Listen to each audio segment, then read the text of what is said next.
Bismillahirrahmanirrahim. Assalamualaikum warahmatullahi wabarakatuh. Alhamdulillahil alamin. Hamdan katsiran thayyiban mubarakan fihi kama yuhibbu rabbuna ya Allah. Asyhadu an la ilaha illallah wa la syarika lah wa asyhadu anna Muhammadan abduhu wa rasuluh.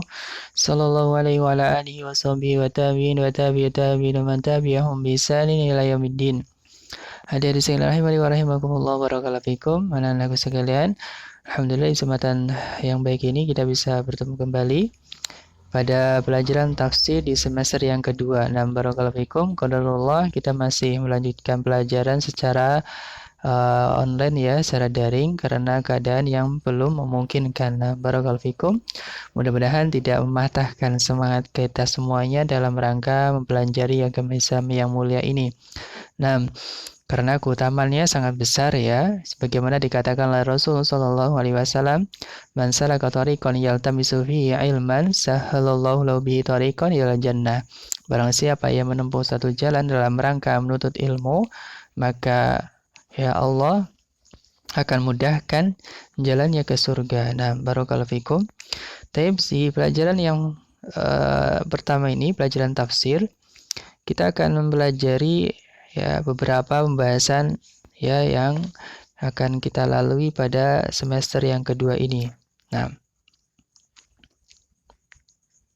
pembahasan yang utama di sini ada beberapa ya. Yang pertama adalah tentang kisah Nabi Sulaiman alaihi salam ya. Kemudian yang kedua adalah tentang ayat-ayat kauniyah. Yang ketiga tentang mukjizat Nabi Muhammad SAW. Kemudian yang keempat tentang kisah Qarun.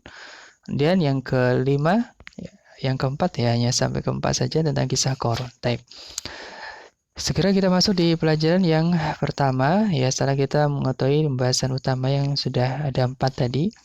Nah, kita segera masuk ke pelajaran yang pertama, yaitu tentang tafsir surat An-Naml.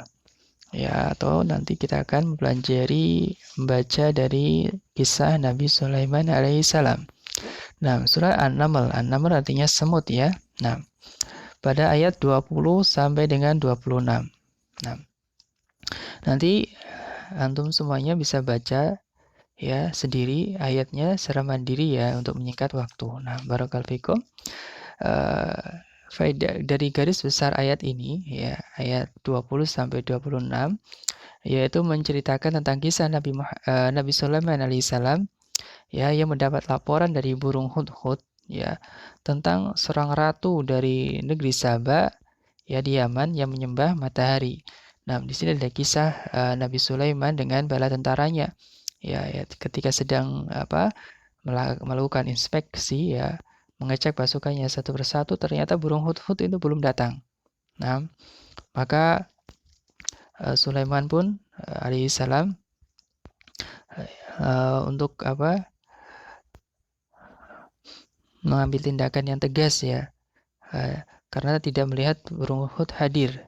Ya, jika dia tidak hadir, maka akan diazab ya jika tidak menyampaikan alasan yang benar. Nah, barakallahu fikum. Kemudian tak lama pun akhirnya burung hudhud datang dan menyampaikan bahwasanya kabar tadi ya dari negeri Sabah. Nah, kemudian ini secara garis besarnya ya dari ayat 20 sampai 26 tentang kisah Nabi Sulaiman dengan burung hudhud. Kemudian faedah dari ayat ya, keutamaan Nabi Sulaiman alaihissalam ya tentang kepemimpinannya, ketegasannya dan kekuasaannya. Ya, mungkin kita sudah tahu ya semuanya tentang siapa Nabi Sulaiman alaihissalam ya. Nabi Sulaiman itu keutamanya sangat banyak ya, dari sebagai seorang raja yang sangat luas kekuasaannya ya. Di antara kelebihannya adalah bala tentaranya itu bukan dari kalangan manusia saja, tapi juga dari kalangan jin ya, dan juga para hewan ya. Bahkan angin itu tunduk ya kepada Nabi Sulaiman. Nah, barakallahu fikum. Udah tentang singgasananya yang sangat besar ya, sangat sangat indah. Nah, ini dari kerajaan atau kekuasaan dari Nabi Sulaiman alaihissalam. Nah, kemudian yang kedua tentang syaitan selalu menghiasi maksiat dengan syahwat dan subhat Ya tadi ya tentang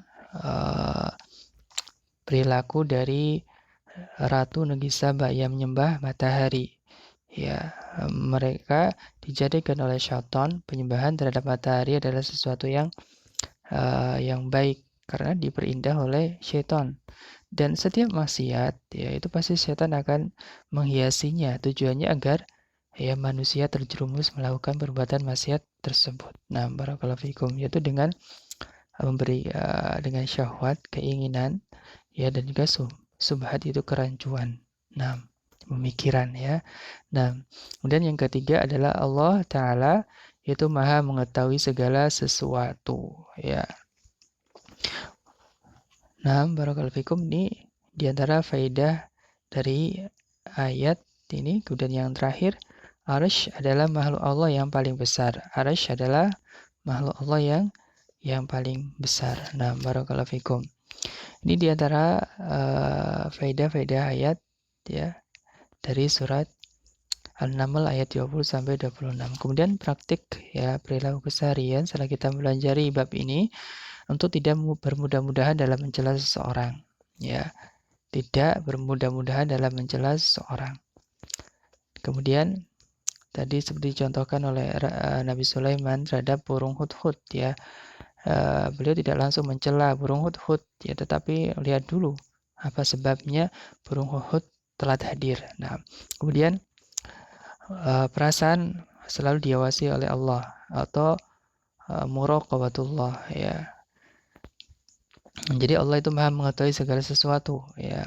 Hendaklah kita itu selalu menyadari bahwasanya kita senantiasa diawasi oleh Allah ya, sehingga dengan itu segala perbuatan kita, gerak-gerik kita ya selalu di atas kebenaran atau kebaikan.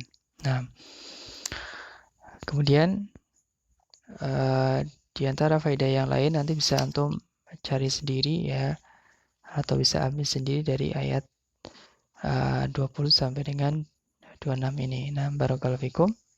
Ini di antara faedah-faedah yang bisa kita ambil di pelajaran yang pertama ini ya. Nanti bisa dipelajari atau baca sendiri di pelajaran yang pertama. Nah, barakallahu fikum. Ini saja dari penjelasan pelajaran yang pertama. Mudah-mudahan bisa dipahami. Nah, wallahu ta'ala alam. Subhanakallahumma bihamdika asyhadu an la ilaha illa anta astaghfiruka wa atubu ilaik. Assalamualaikum warahmatullahi wabarakatuh.